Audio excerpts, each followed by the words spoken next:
2024-25 ఆర్థిక సంవత్సరానికి గాను మన రాష్ట్ర వార్షిక బడ్జెట్ను మీ అనుమతితో గౌరవ సభ ముందు ఉంచుతున్నాను అధ్యక్ష. ఈరోజు నేను ప్రవేశపెడుతున్న బడ్జెట్ ప్రతిపాదనల ప్రాముఖ్యత అంకెలకు మించినది.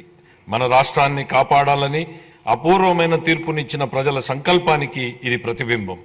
ప్రభుత్వం ఏర్పడిన వెంటనే గత ప్రభుత్వ దుష్పరిపాలన వలన మన రాష్ట్రానికి జరిగిన నష్టాన్ని ప్రజలకు తెలియజేయడం మా ప్రభుత్వ నైతిక కర్తవ్యం. మా ప్రభుత్వం వెలువరించిన 7 శ్వేతపత్రాల ద్వారా ఇది జరిగింది. సమిష్టి అవగాహనకు అవసరమైన అంశాలపై బహిరంగ చర్చను ప్రోత్సహించడం, రాష్ట్ర పునర్నిర్మాణ ప్రక్రియలో మద్దతు కూడగట్టడం వీటి ఉద్దేశం.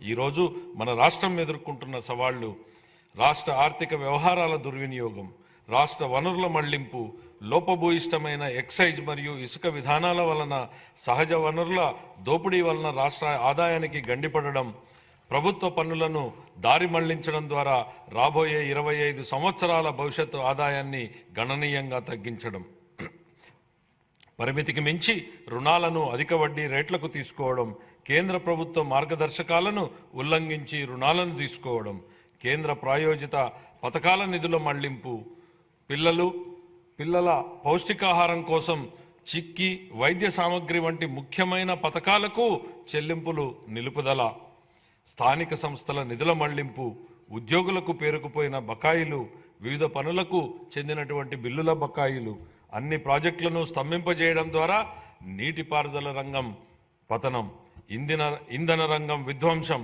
కొత్తగా బ్యాంకింగేతర ఆర్థిక సంస్థను ఏర్పాటు ద్వారా కార్పొరేషన్ల నిధుల మళ్లింపు పై పేర్కొన్న కారణాల వలన దేశంలో తొలిసారిగా ఆర్థిక గందరగోళ పరిస్థితులు ఎదురయ్యాయి.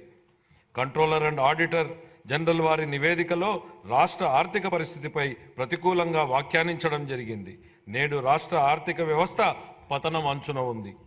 మన రాష్ట్ర ఆర్థిక వ్యవస్థను పునఃప్రారంభించి రాష్ట్ర ప్రగతిని పునర్నిర్మించడం నేటి తరం చేతుల్లో ఉంది. గౌరవ ముఖ్యమంత్రి శ్రీ నారా చంద్రబాబు నాయుడు గారి ప్రేరణే మాకు చోదక శక్తి. ఈ సందర్భంగా వారి మాటలను ఉదహరించాలని అనుకుంటున్నాను. ప్రతి సంక్షోభాన్ని అంకిత భావంతో, సృజనాత్మకతతో, నిబద్ధత మరియు కృషితో అవకాశంగా మార్చుకోండి అని. మే 24 జూన్ నెలలో జరిగిన సార్వత్రిక మరియు రాష్ట్ర శాసనసభ ఎన్నికలలో మన రాష్ట్ర ప్రజలు మా సంకీర్ణ ప్రభుత్వానికి అపూర్వమైన తీర్పునిచ్చారు.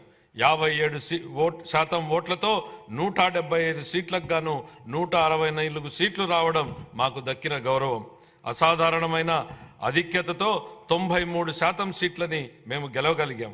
గత ప్రభుత్వ దుర్మార్గ పాలనకు వ్యతిరేకంగా ప్రజలు చేసిన విప్లవ ప్రకటన ఇది. ఇదే సమయంలో మా ఎన్డీఏ ప్రభుత్వానికి లభించిన అద్భుతమైన ఈ ఆధిక్యత గౌరవనీయ ముఖ్యమంత్రి శ్రీ నారా చంద్రబాబు నాయుడు గారు, గౌరవనీయ ఉప ముఖ్యమంత్రి శ్రీ కొణిదెల పవన్ కళ్యాణ్ గారు మరియు గౌరవనీయ భారత ప్రధానమంత్రి శ్రీ నరేంద్ర మోడీ గారి నాయకత్వం మరియు ప్రతిభపై ప్రజలకు ఉన్న నమ్మకానికి ఇది నిదర్శనం.